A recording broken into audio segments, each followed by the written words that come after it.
It's great to have everyone here, and the turnout is fantastic for our lecture. My name's Tom George, and I'm the Chancellor at the University of Missouri St. Louis. This is the 25th year that we have had this lecture series, and the endowment that supports this event was the first one that was established to support programs within the Whitney R. Harris World Ecology Center. This center supports one of the nation's strongest graduate programs in ecology, plant systematics, conservation biology, and while it's based at the University of Missouri St. Louis, we have several very strong partners right here, the Missouri Botanical Garden and the St. Louis Zoo, and we could not accomplish this without those strong partners. I particularly want to thank the Harris family for their long-term support of the center and the university. Whitney Harris's generosity and concern for the environment has been recognized by naming our World Ecology Center in his honor. His spirit and his support has enriched the lives of many in the St. Louis area and beyond. Whitney's wife, Anna Harris, is here. Whitney, if you could just, here she is. And she's carried on that spirit and support of the center, and it's just a delight having you here as part of our UMSL family. I also want to acknowledge Liz Laperouse. Here she is, right here. And Max McCombs. They're members of the Harris Leadership Council, and Max's wife, Molly. Here she is.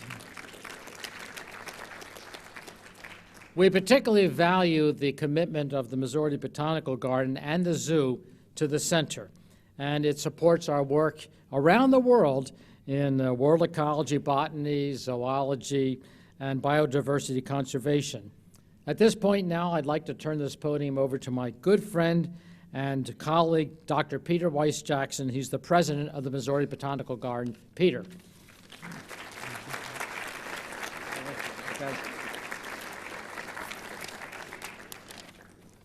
Thank you very much, Chancellor George, and good evening, ladies and gentlemen. I am very pleased to welcome you all to the garden during one of really my favorite times of the year. I love the garden all year round, but certainly spring is very special. So I was going to propose that we don't have a lecture at all. We all go and walk in the garden instead. Let's not do that, since it will be a wonderful presentation. We appreciate having you all here this evening for the 2016 June and Whitney Harris Lecture. The Missouri Botanical Garden is really very proud to be a partner in the Whitney R. Harris World Ecology Center. We're grateful for the long-term friendship and collaboration enjoyed between the garden, the center, and the St. Louis Zoo. The center was initiated 26 years ago and has grown into being one of the world's preeminent centers for education and research in tropical biology. The center's activities remain critically important to all of us as we strive for international peace and harmony through the proper management of the world's biological resources. Our topic tonight is climate change, a subject that is of significant research interest to us here at the Missouri Botanical Garden. We have extensive research activities in relation to the impact of climate change and plant conservation.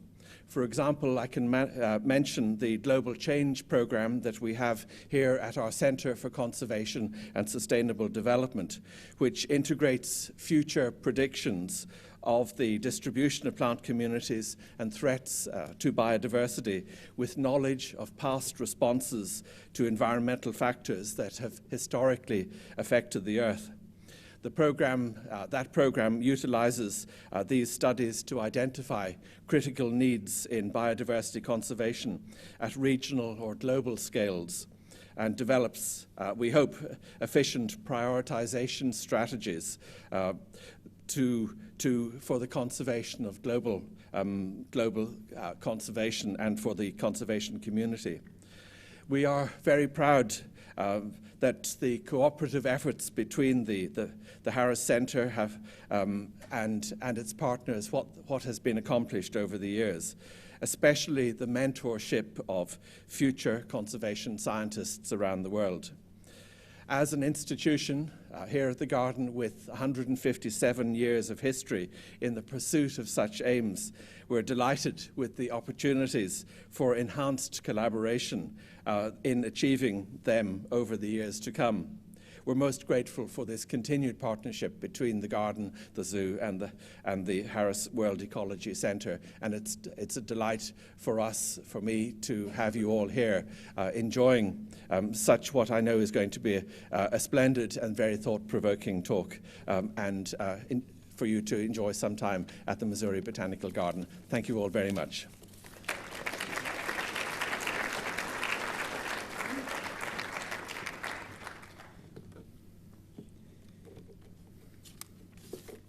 I'm Bob Marquis. I'm the director of the Harris World Ecology Center, and I wish you all a good evening and a happy spring. Thank you all for joining us. I would like to thank Dr. Wise-Jackson for so graciously allowing us to hold the Harris Lecture here again this year. Without the Missouri Botanical Garden, or with the Missouri Botanical Garden, the St. Louis Zoo, and UMSL, the Whitney R. Harris World Ecology Center is a partnership whose goal is to promote biodiversity conservation through training, research, and community engagement. Support from the St. Louis community allows us to bring events like the Harris Lecture to you every year. If you're thinking about a career in conservation and ecology, nowhere else in the world can you find a partnership like that represented by the Harris World Ecology Center. As a student associated with the center, you can receive training, conduct research, and conduct internships with internationally known scientists at each of the three institutions. The scientists and educators at all three institutions work together to provide meaningful and one-of-a-kind opportunities in biodiversity research. I'm very pleased to introduce tonight's speaker, Frances Beinecke.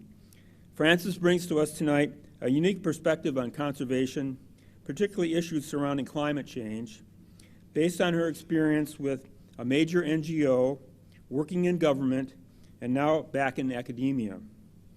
As president of the Natural Resources Defense Council from 2006 to 2014, and executive director of the NRDC before that, she's been intimately involved in one of the leading NGOs in the United States that promotes biodiversity conservation. Under her leadership, the NRDC strove to find solutions to some of the biggest environmental challenges of our time, including establishing a clean energy future that curbs climate change, reviving the world's oceans, defending endangered wildlife and wild places, protecting our health by preventing pollution, fostering sustainable communities, and ensuring safe and sufficient water for everybody. Frances has also worked in government. She was appointed by President Obama to the National Commission on BP Deepwater Horizon oil spill and offshore drilling. She's been a member of the Secretary of Energy's Advisory Board under both Secretaries Stephen Chu and Ernest Moniz. Finally, Frances has gone back to her academic roots recently and is currently the McCluskey Fellow at the Yale School of Forestry and Environmental Studies, as well as continuing her as a senior fellow at the NRDC. We are very fortunate to have Ms. Beinecke with us this evening. Please welcome her to St. Louis.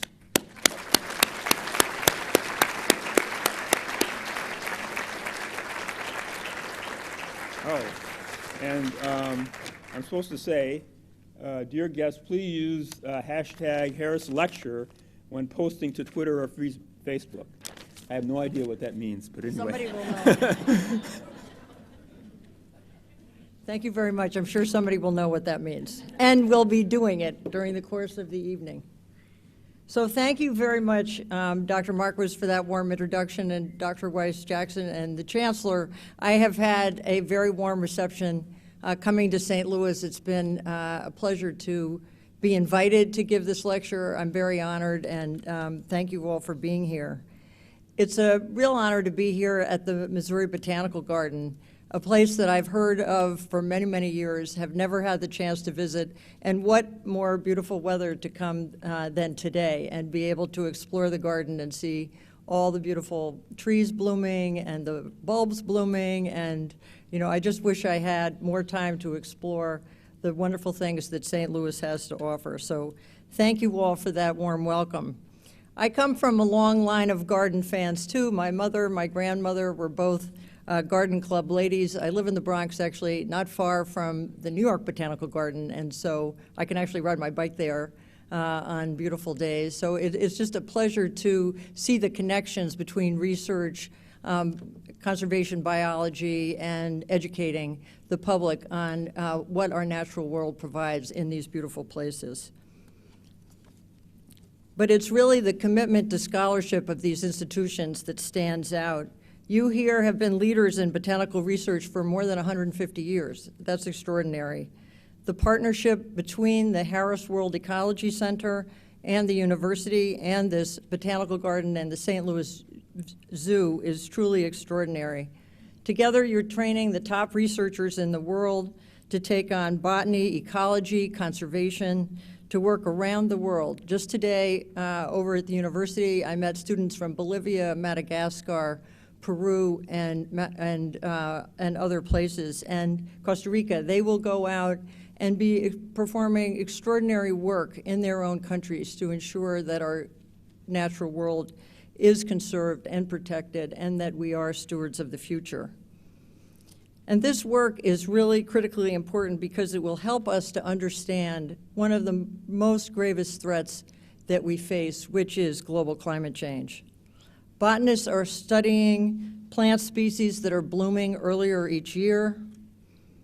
Entomologists are studying the rise in pests that used to be killed off during the winter months.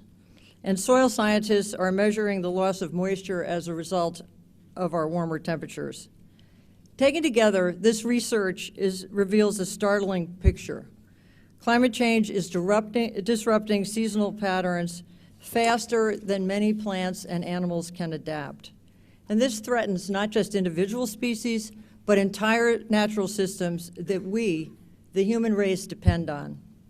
And that's what I really want to talk to you about this evening, the impact of climate change on the human community, on us, and on our responsibility to tackle it. And I'll be talking about how I have been working on these issues for so many years at NRDC. When I started working on climate change several decades ago, we thought of it solely as an environmental crisis. Now we realize it's really a crisis of human rights, of our health, of our well-being, and of the well-being of our economy. I just returned from a trip to Southeast Asia, and I spoke with people in Myanmar, Cambodia, and Laos about the changes they were experiencing in their annual rainfall patterns, from floods to droughts to the increasing unpredictability of their annual monsoon. The monsoon is the lifeline of agricultural subsistence that millions in that region depend on. In 2013, there were devastating floods. This year, there is a widespread drought throughout the region. That may seem like a world away, but there are stories like this across the world, even here, right in Missouri. During the record-breaking floods in December, thousands lost their homes, had to evacuate, and more than 20 people lost their lives. And these kinds of situations are happening with greater frequency around the world. Intense weather has always been part of life here in Missouri, and monsoons have always come to Cambodia, Myanmar, and Laos. But climate change is packing routine weather with a punch. Researchers say that the punch is getting stronger. We are already seeing more extreme flooding, increased sea level rise, more drought, and more global disruption across our country and across the world. I'm sure there are those in the audience who read about the latest climate news and are dismayed. 2015 was the hottest year on record, and the climate news of our fast-changing ecosystems is coming in fast and furious. There is no doubt that emerging science on the accelerated changes wrought by climate change is really chilling to read. People often ask how I can stay positive in light of these findings, and I admit that when I read the science, I do despair, and because the indicators are getting worse and worse. But I also feel hope when I see the determination of so many to address this very real and urgent threat, and when I see the progress being made now in advancing solutions. Hope and despair are the bookends of the climate crisis. I feel both every day, but they both motivate me to act. Tonight, I want to talk about the progress that I am seeing, and I want to outline what steps are needed, in fact, essential, now and in the very critical decade that lie ahead. For in order to leave our children with a livable planet, we must take bigger steps more quickly and create true transformation in the energy sector to clean net zero carbon by the latter part of this century. We must plan also for adaptation and resilience because the climate will change. It is changing. The issue is whether we're able to keep it within a safe range. And to do that, we must build a groundswell of support for climate action in the policy arena and in our investments in the future. I will talk about how I think we can create that groundswell, and I will encourage you all to join in. Because let me be clear, this is not an environmental problem to be solved. This is a fundamental issue facing all sectors of society. To take the transformational steps necessary, people from all walks of life and backgrounds, disciplines, will need to raise their voices, get involved, call for a clean energy future, and put solutions in place. And in a time of very divisive and unpredictable politics, civil society will need to take the lead in that. Faith leaders, researchers, educators, business leaders, and more will need to engage. Together, I really believe we can unleash the solutions. We have to. Our children, their children, and future generations will depend on it. I want to take a moment to reflect on the enormous impact climate change is having on the natural systems around us. Think of soil. A few years ago, I was talking with Vicki Ranney, who's a director of the Land Institute in Kansas, and we were talking about the Natural Resources Defense Council, NRDC, and what resources we ought to be focused on. And she said, you know, you're really not focusing on the greatest resource of them all, the soil. And she was right. We were focusing on forests and oceans and land, but we actually weren't focusing on soil. Yet, warming temperatures are draining moisture from the soil we need to grow our food supply. Scientists predict that large parts of the Great Plains and the Southwest will routinely have soil moisture levels lower than those during the Dust Bowl. That includes swaths of Missouri. Meanwhile, more frequent and intense rainfall, another hallmark of climate change, is speeding up erosion. The U.S. is already losing soil 10 times faster than nature can replenish it. And unchecked climate change will only accelerate that process. In a letter to governors in 1937, Franklin Roosevelt wrote, "The nation that destroys its soil destroys itself." This is even more true today. Soil is a critical carbon sink, something that absorbs more carbon than it releases, and we cannot let our soil wash away. Forests are also carbon sinks, and the underpinning of so many species on our planet. Yet climate change is taking a grave toll on these life-giving places as well. NRDC, for the last 10 years, has been fighting to save the whitebark pine forests of the greater Yellowstone ecosystem in Wyoming and Montana. These mighty trees take root in high-elevation outcroppings, help build soil, and enable plants to grow. They attract wildlife, providing pine nuts for grizzly bears to fatten up on during hibernation. And they help regulate the snowmelt that feeds water supply in the region. Whitebark pine blanketed the Rocky Mountain forests for millennia, but warmer temperatures brought on by climate change have allowed mountain pine beetles to move into those elevations like never before. Without a cold snap to kill them off, these beetles have devastated about 80% of whitebark pine forests in this region. The impact is felt not only by those who rely on the whitebark pine, like the grizzly, but also on those downstream communities that rely on the water. Dr. Peter Raven, who you all know from here, the Missouri Botanical Garden, has spoken powerfully about the urgent need to conserve our world's forests. With his boundless energy and scientific insight, he has called attention to the 6th extinction. There have been 5 mass extinctions in the history of our planet, but now many scientists like Dr. Raven believe we are entering that 6th mass extinction brought on by human development and pollution. This is a new era many call the Anthropocene, an era when the planet's natural systems and processes, our plants and animals, our oceans and atmosphere, are being profoundly altered by our own activities. Dr. Raven wrote, quote, "The diversity, the opportunity, the beauty, the sustainability of the whole world is moving downwards with every passing year." Yet he also says, the humans, we, the humans, have the power to restore our ecosystems. And I agree, we do. That's why we need more investment in science and technology, the kind of work being done here at the university, at the Missouri Botanical Garden, at the Harris World Ecology Center. We need to find the strategies to help species adapt to a rapidly changing climate, including the human species. We start by recognizing that we're all in this together, all of us around the globe. When I traveled to Myanmar last month, it was eye-opening to fly out of the world's largest economy and land in a nation near the bottom of the list for all social and economic indicators. Myanmar has another dubious distinction. It's identified by the UN as the 3rd most vulnerable country in the world to climate change.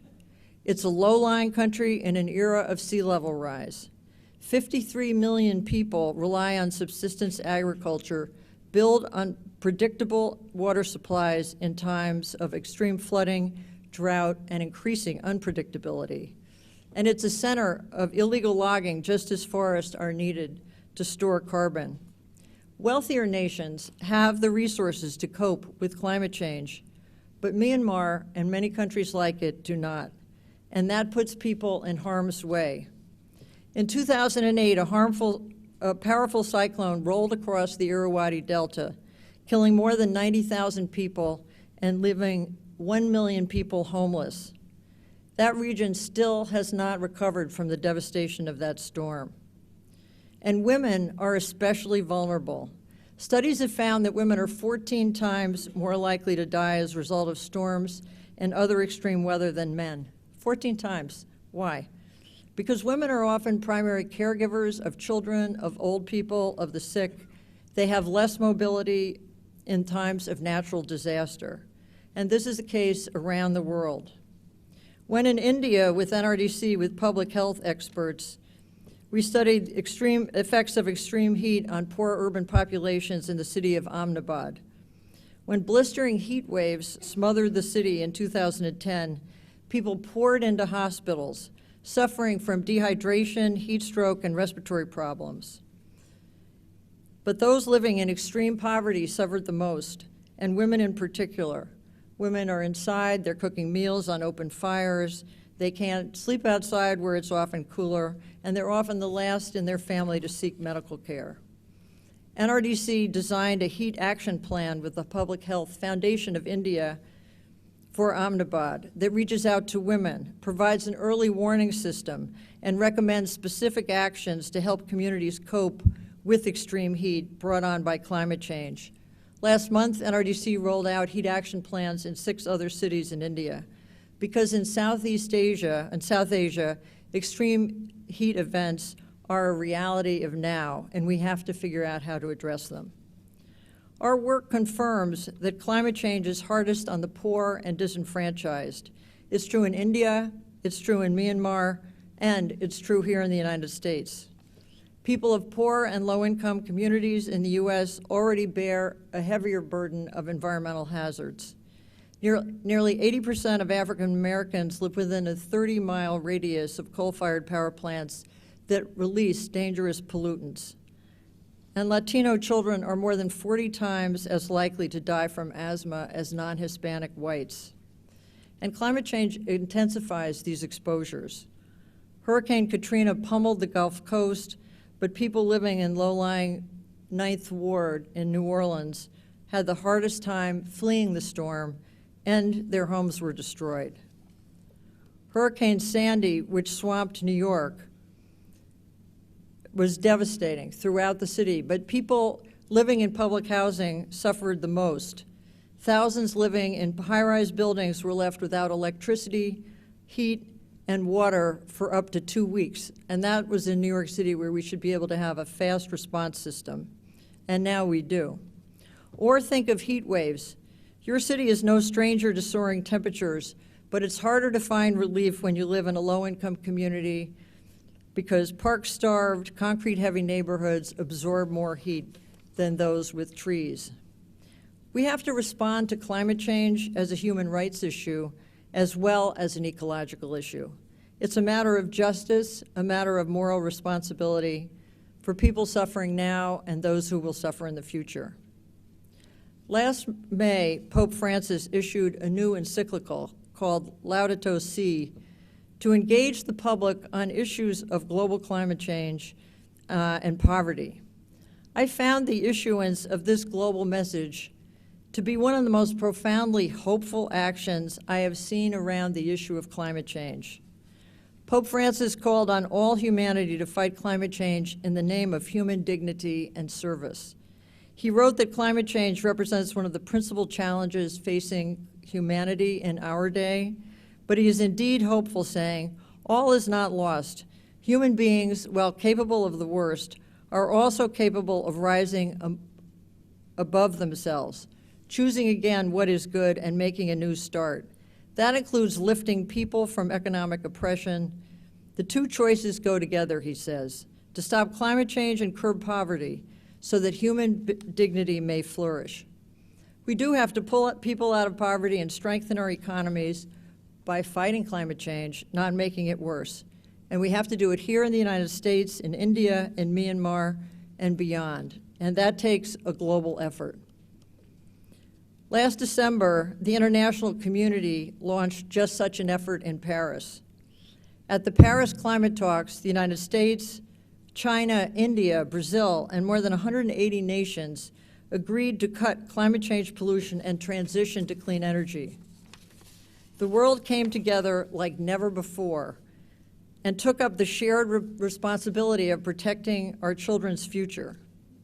And here's what 180 nations agreed to cut their own national carbon pollution and strengthen their climate commitments every 5 years, to help vulnerable communities become resilient in the face of extreme weather, to provide financing for developing nations to invest in clean energy, and hold the increase in global temperature to well below 2 degrees centigrade from pre-industrial levels, and to push towards an aspirational goal of 1.5 degrees.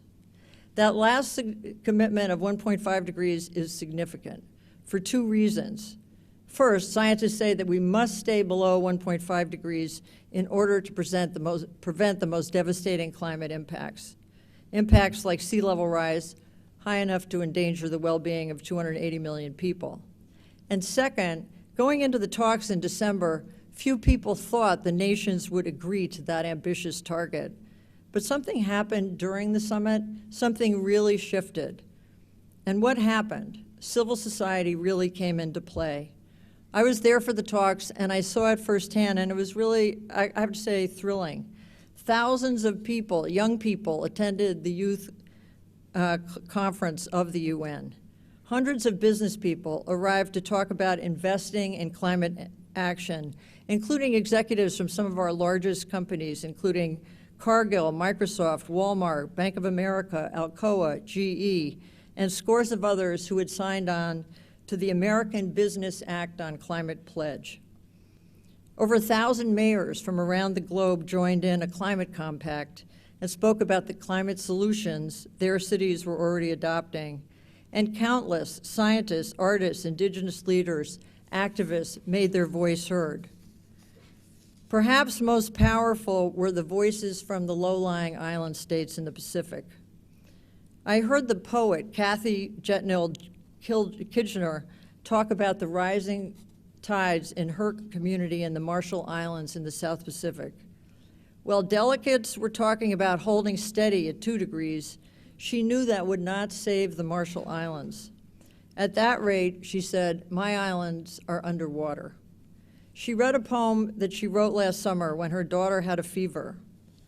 "What a difference a few degrees can make," she wrote. "The difference between health and sickness, life and death." Stories like this made a profound difference. People on the front lines of climate impacts and people on the cutting edge of climate solutions raised their voices together and demanded action. World leaders heard them and set the aspirational target of 1.5 degrees, that had seemed impossible just a few days earlier. So, what happens now? Those same voices and many more must hold nations accountable for what they agreed to in Paris. China, for instance, vowed to reach its peak of carbon pollution no later than 2030 and get 20% of its energy from non-fossil fuel resources within the next 15 years. Just last month, we learned that China cut coal consumption for the 2nd year in a row due to their economic downturn.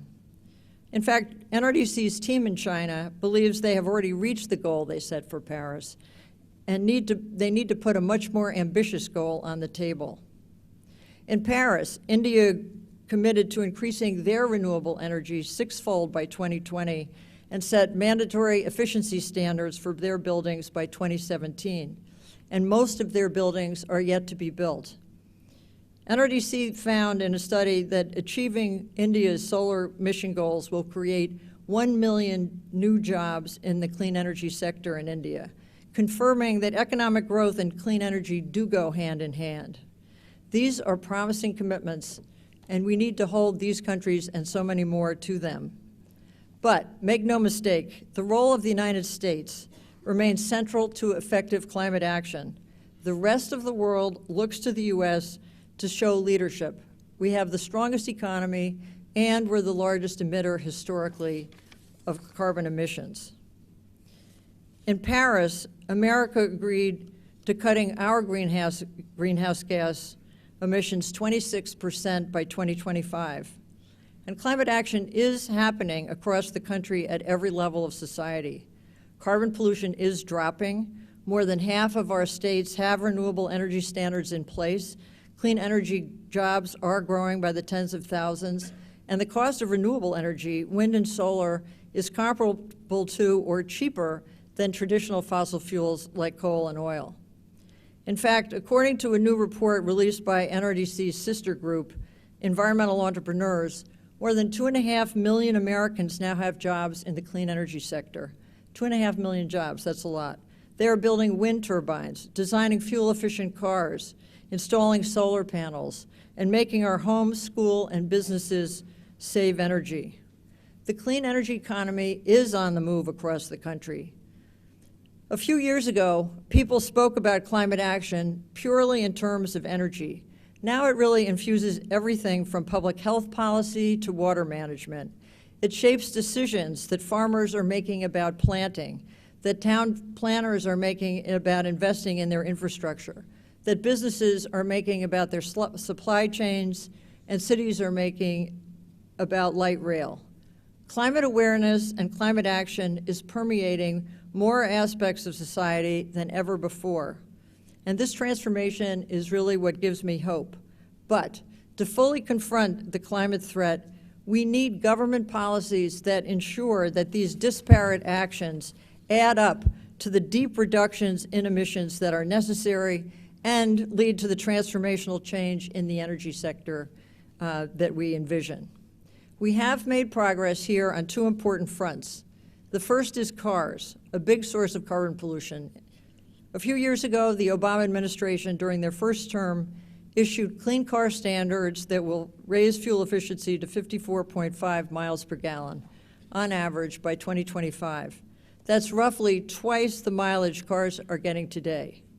That will cut carbon pollution from new cars in half, and it will save drivers more than $80 billion at the pump a year. Next, we need to deal with power plants, the single biggest source of climate change pollution in this country. Last summer, the Obama administration finalized the Clean Power Plan to set national limits on carbon pollution from existing power plants. The Clean Power Plan is the single biggest step we can take to fight climate change right now. It's the centerpiece of the U.S. commitments made in Paris. It's based on the Clean Air Act, for 40 years the most powerful tool we have available for cutting pollution in the United States. When fully implemented, the Clean Power Plan will reduce carbon pollution from our power plants 32% by 2030. That's like taking 70% of our cars off the road for good. Each state has the flexibility to design its own plan for reaching a carbon reduction target, and research shows that the cheapest and fastest way to cut carbon pollution is to invest in energy efficiency and wind and solar power. Thanks to this shift, the Clean Power Plan will save American families money on their energy bills, create tens of thousands of new jobs, and make our air safer to breathe. Given these benefits, it's no surprise that the plan has generated broad public support.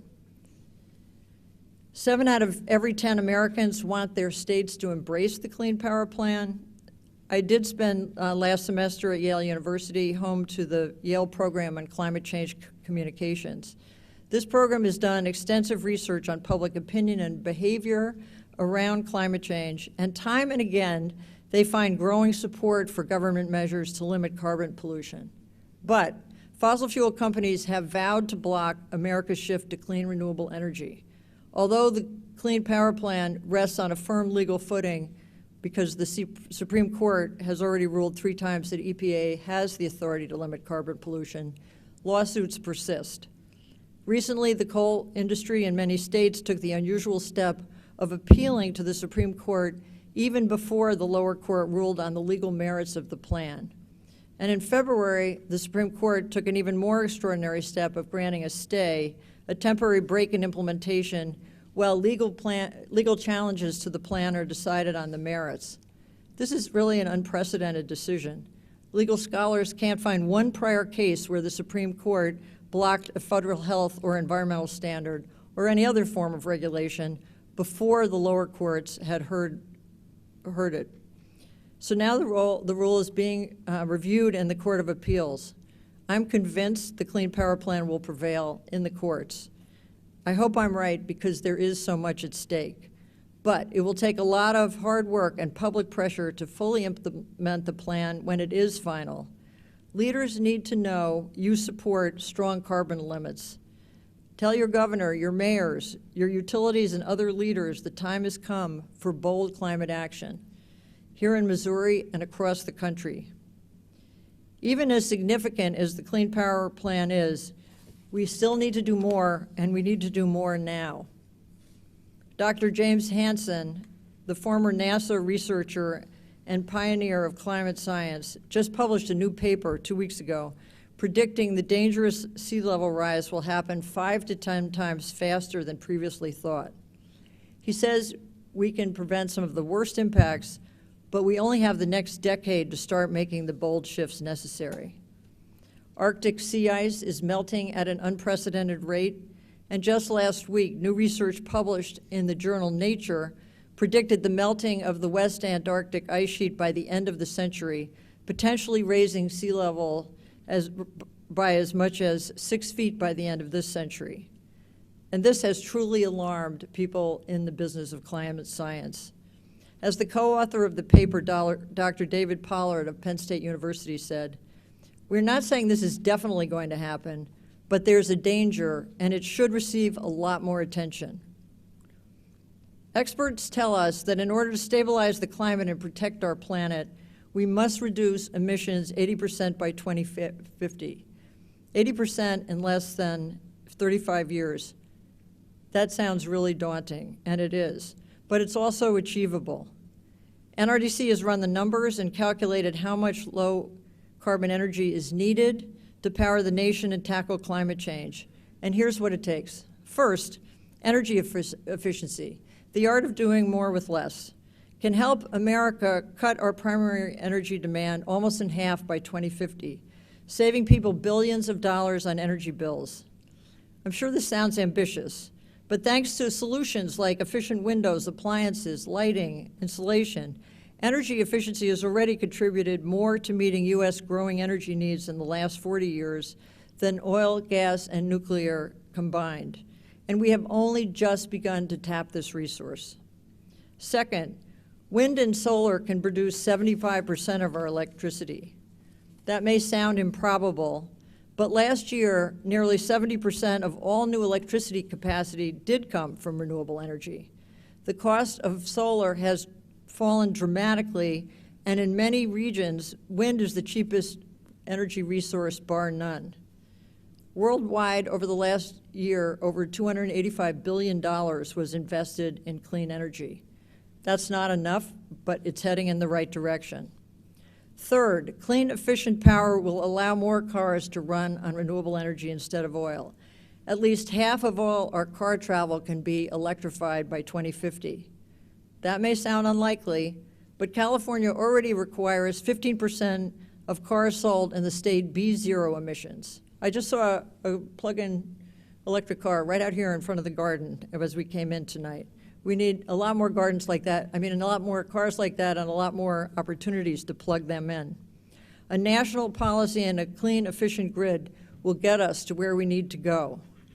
Each one of us can embrace these solutions in our homes and in our cars, but to reach the scale we really need, policies are essential at the local level, the state level, the federal level, and internationally.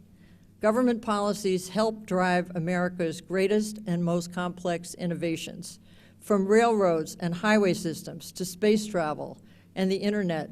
New partnerships between the government and the private sector will advance the next generation of energy solutions. Think about it. Wind and solar power have flourished in recent years thanks to the fact that more than half of our states have renewable portfolio standards, the policies that encourage investments in clean energy. Putting the next round of climate policies in place is not easy. Oil and gas companies, coal companies do have extraordinary political influence, and climate change does remain a divisive political issue. And that's not true in other parts of the world. Whether you're in Europe, Myanmar, China, India, people do not debate whether climate change is a real threat. They do debate how will they afford to address it and who will help the poorest countries that are the most affected. Earlier this year, I attended a meeting in Oslo, Norway, with CEOs from all the European oil companies. Each one of them spoke about the need for strong climate policies to accelerate the shift to clean energy, a shift they knew was coming, had to come, and one that they had to be part of. When in Myanmar, I spoke to the incoming Minister of Education in the new government, who spoke about the need for assistance in meeting the challenge of a changing climate in that very poor country. Here in the U.S., it is a challenge to get the policies we need in place. The only way we can do that is with a groundswell of support from citizens across the country. People often ask what they can do to fight climate change. There are many steps we could take in our own lives to reduce our carbon footprint, from making our homes more energy efficient, selecting more energy efficient cars, using public transit when available, composting food, cutting down on food waste. No matter what you choose to focus on, I urge you also to use the most powerful tool you have, which is your voice. The urgency to act now requires us to join forces, to join our voices together for action, to speak up, to talk about climate change in our communities, urge our elected officials to act.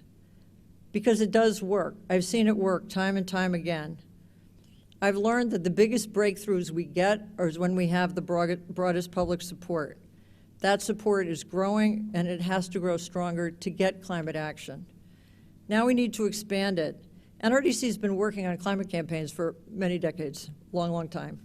And I've learned a lot of lessons along the way, and here are some of them about how to really make our voices heard. The first is to take to the streets if you have the opportunity to.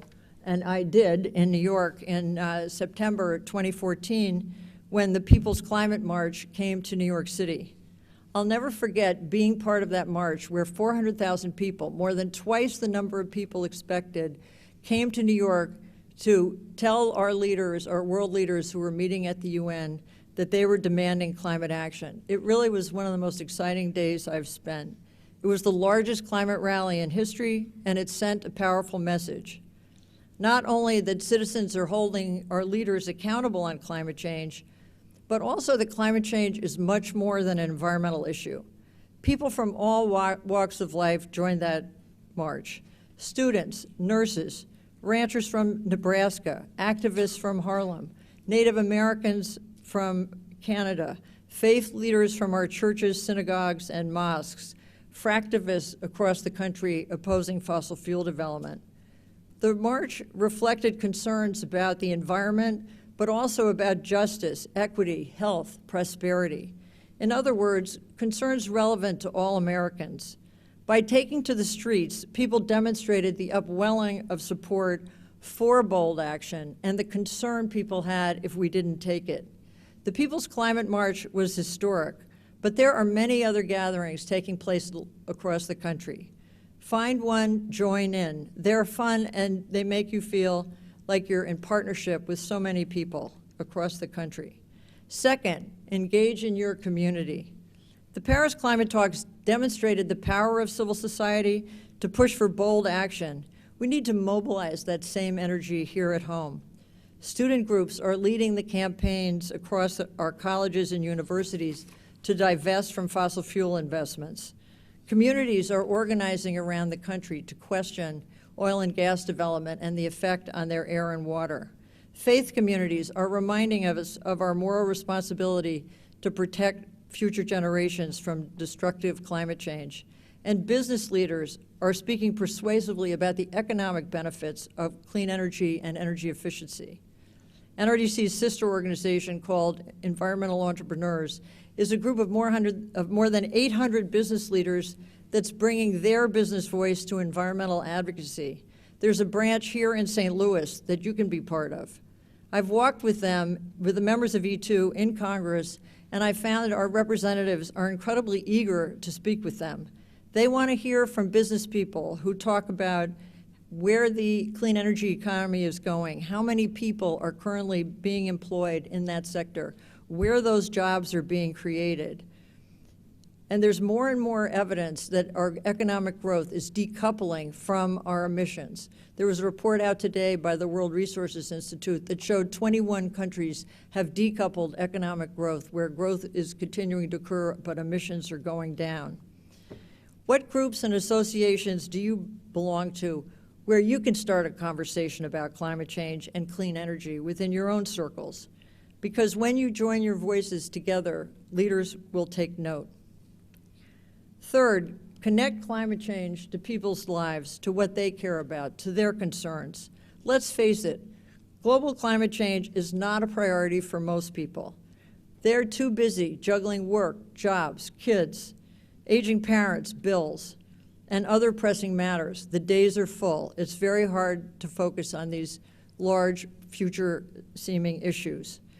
Nicholas Kristof recently wrote in the New York Times about why it's hard for people to perceive the full magnitude of the climate risk. Citing a Harvard psychologist and other experts, he said, the human brain evolved to deal with threats are imminent rather than gradual.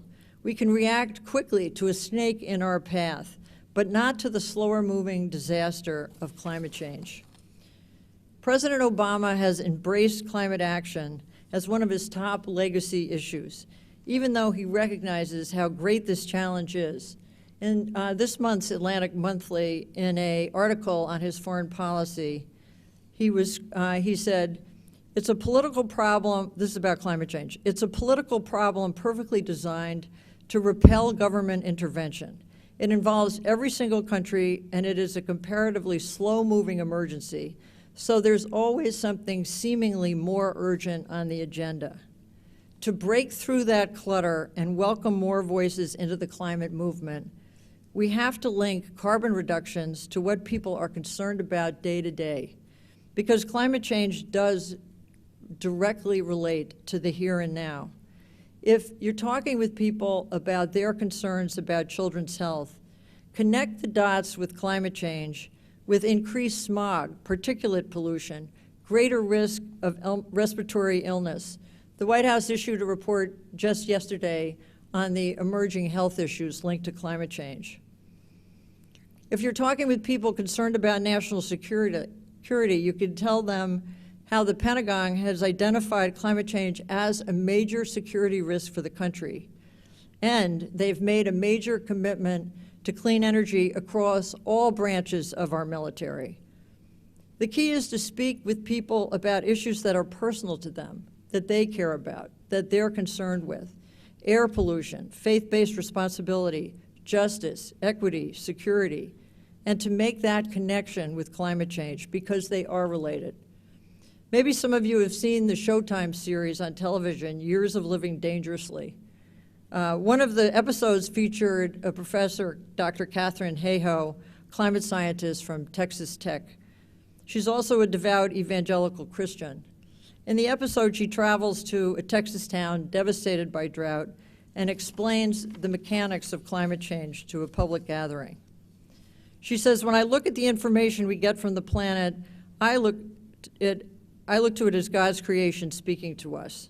After her talk, an audience member said, when you have somebody like that believes the same way you do, has lived here for quite a while and is teaching at Texas Tech, you see that conservative side of telling you that message, it makes a lot of difference. To fight a challenge as big as climate change, we need to find common ground with people of different viewpoints. We need to advance solutions together.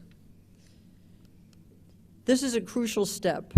We need to create political will for climate action because in addition to behavioral change, citizen engagement is absolutely crucial. This can't be solved by environmentalists. It can't be solved by scientists.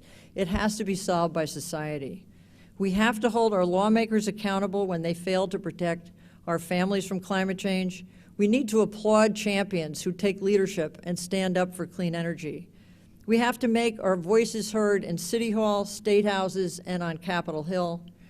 Here in Missouri, there are many organizations engaged in these issues that NRDC works with, like the Sierra Club, Renew Missouri, the Missouri Coalition for the Environment, the Tower Grove Neighborhoods Community Development Corporation, and I'm sure there are many more.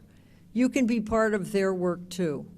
Oil and gas and coal companies are spending millions to ensure that our lawmakers maintain our fossil fuel dependent culture.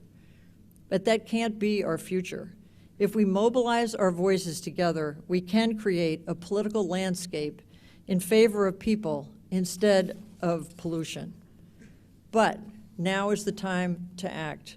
This issue is incredibly urgent and we are running out of time. When he released his latest paper, Dr. Hansen said, the world is pretty darn close to the point of no return. What we are threatening to do to young people is irreversible, it's irreparable harm. We have to take actions. From Pope Francis to Bill McKibben at 350.org, from James Hansen to Katharine Hayhoe, we are reminded that it is crucial to act now. We have very little time to get this right. The next few years will profoundly shape America's response to climate change. Either our country will rein in carbon pollution from power plants and our cars, honor the commitments that we made in Paris, and unleash clean energy, and in the process create prosperity and jobs and a positive future for our country, or fossil fuel companies and their allies will torpedo action and make it harder to secure climate solutions for years to come with potentially devastating consequences. The path we choose will affect so much that each of us cares about. It will help determine if plants, birds, and butterflies that we love and love to see around us can continue to thrive. If Missouri farmers can grow abundant crops without new pest infestations.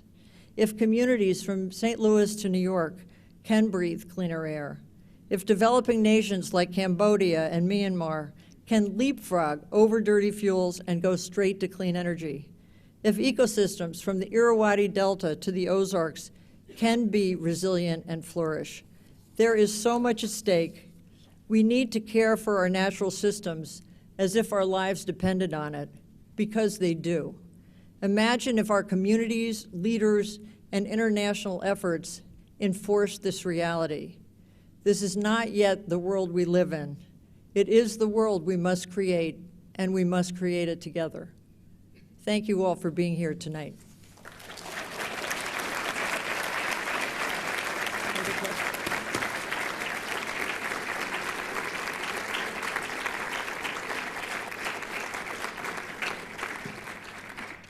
We have time for a few questions.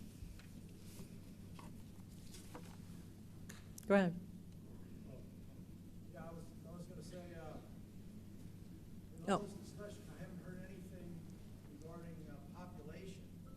The population is scheduled to, increase by 2 or 3 billion in the next 30 years or so.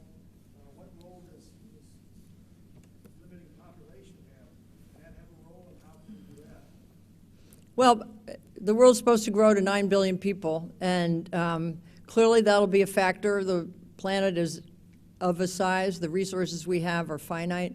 I'm speaking largely about the energy sector because that's my sector, but I think that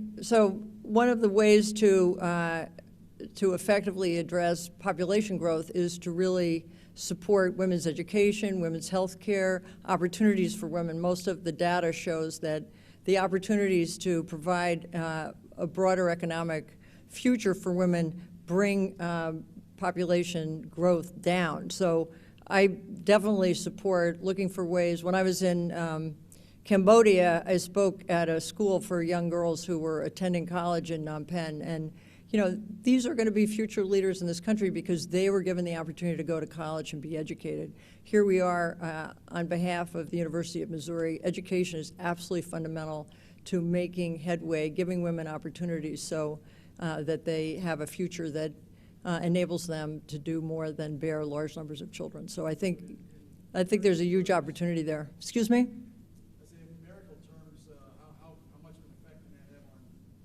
mitigating climate change? Well, climate, again, that's not, population is not my expertise.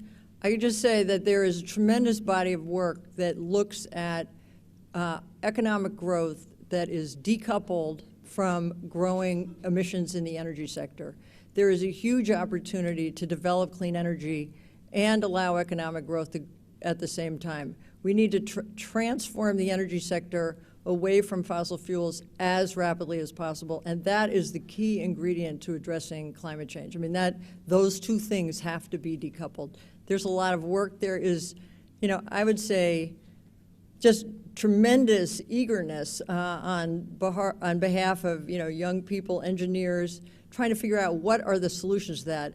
We can get ourselves to 2030 on the clean energy pathway. The question is, how do we get from 2030 to 2050, making sure that we invest in the technologies and put the capital dollars into developing that side of the energy sector. It's very exciting, but it takes resolve.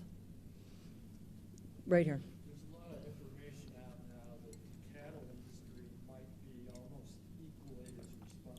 Yeah. There is a lot of data on that, and there's more and more attention. So NRDC is focused on cars and power plants. They are an area where there's a body of policy that we can put into effect to get the emissions. Going after the agricultural sector, which is not my particular expertise, is very complicated, but it's a huge source of emissions. Some people think it's 30% of the emissions in the world. So figuring out best practices, how to reduce those emissions is absolutely critical. And there are many more and more people are beginning to look at it, but it is a big source of emissions, absolutely. I didn't hear you say anything about financial incentives. Like, I'm a big fan of the idea of a carbon tax. Yeah, like right here in Missouri, we have one of the lowest gas taxes in the country, and people are arguing about whether or not we should raise the gas tax. You still see a lot of people driving around in big SUVs. Yeah. I don't know how the situation's going to change until we start making gasoline more expensive. Well, Just one more comment is, I'm glad you mentioned the tone, because I read the encyclical It is. No, I'm not either. But I thought, I mean, as I said, I thought it was one of the most profoundly hopeful things. So, you know, there is a ton to be done to put policies in place. The reason I didn't mention a carbon tax, a gas tax, in this country, if you read the New York Times editorial yesterday, in fact, it is so unattainable in this political environment. I mean, it's just unattainable. So, you know, hopefully one day it will be. There's a citizens' climate lobby out focused specifically on getting a carbon tax. The only the way that'll happen is with a huge groundswell from the bottom up. I totally endorse that. I am just saying we're so far from getting it, and there's so many things we need to put in place that can be put in place right now. We can't afford to just focus on something that's maybe a decade away, because if we lose this decade, game's over. So that's why I didn't address it. But it's a good question. Yep. Does the Clean Act, the Clean Carbon Act, does it speak to methane? So methane is regulated differently. So methane is a huge source of carbon pollution, and there's a lot of concern about the growth of natural gas and how much methane is being leaked from the gas sector. EPA, the Environmental Protection Agency, has now put in place early regulations on methane, and more regulations will come out.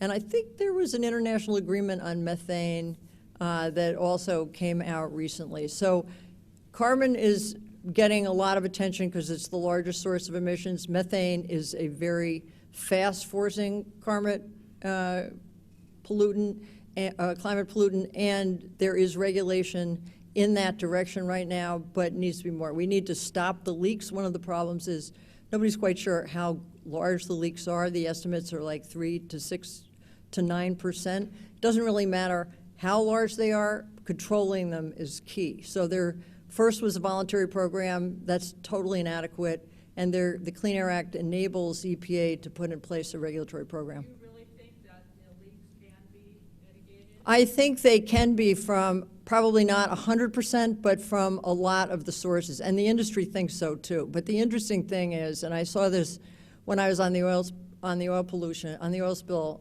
commission, the industry will not do really anything in this regard unless the whole industry has to do it. Voluntary measures will not get there. So maybe there's some, you know, forward-looking companies, great. They'll block their leaks, but a lot of other companies won't. So you really need a uniform regulation. I always say, you know, it's great to have the leaders, but they'll always be the laggards, and you have to bring them up to a standard of regulation. And that's where EPA's role is absolutely critical.